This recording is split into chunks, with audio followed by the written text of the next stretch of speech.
Hey there, music fans. Welcome back once again to The Real Music Observer, observing and talking about real music in real time for real people just like you and me. The voice, Steve Perry. This is something I spoke on a couple weeks back where I was pretty animated about this song called I Stand Alone. It was on the Quest for Camelot soundtrack. And I've spread that around. I've spread the song. I've tweeted the song. I've Facebooked the song. I've YouTubed it. And the response I get every time is, holy crap. Was this out? Was this a single? Did anyone hear this song? This should have been a number one, numero uno, top of the charts song. Now, it's 19 years later. And Steve Perry is supposed to release an album this year. We're all waiting for it to drop. Sony, you own this song. You put it on Steve Perry's Greatest Hits album. And, I've read some reviews about the Greatest Hits album and how there were some complaints on there that, Perry didn't have enough hits to have a Greatest Hits album. No? Okay. Well, how about we just call it the Greatest Voice album, all right? Just the greatest voice. Forget the hits. The fact that the boneheads over at A&R at CBS, maybe because, Journey at that time was breaking up or had already broken up, and they figured, well, we've got this Steve Perry, David Foster, Carol Bear Sager song. No big deal. What? And you're gonna do what with that? I mean, all you gotta do is listen to the song and listen to his vocals on this song. It's earth-shatteringly epic. I mean, if you think his Oh Sherry vocal was impressive, go listen to I Stand Alone. Go listen to it. And the reason, this channel has had an impact, maybe not in good ways all the time, but people are noticing things that they didn't notice before. Because I like to talk about stuff, and I get fired up about music when it's good.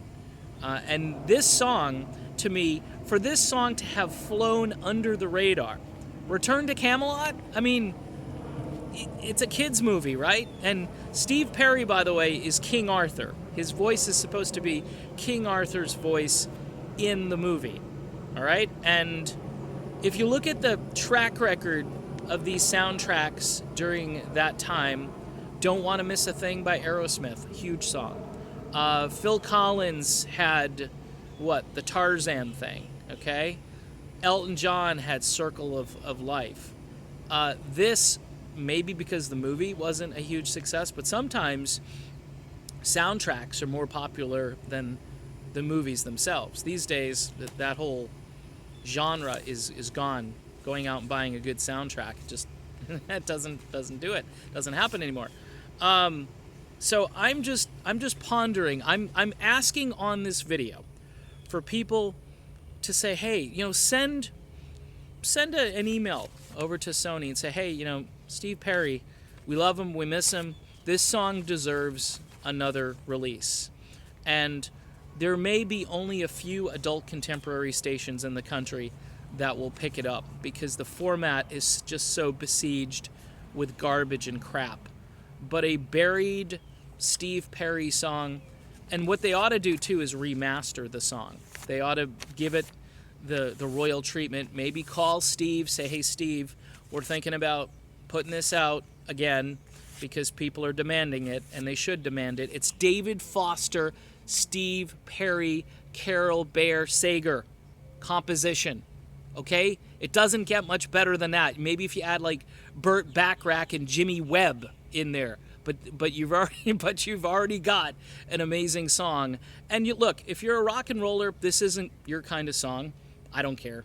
I really don't. It's such an amazing vocal performance, and the fact that so many people didn't hear it in 1998 just blows my mind. It's just mind-blowing how good this song is and how few people have actually heard it. So it's called I Stand Alone. Maybe get the email to Sony. CBS, whatever it's called, and say, hey, this is a monster song. Why don't you guys put this out again as a single?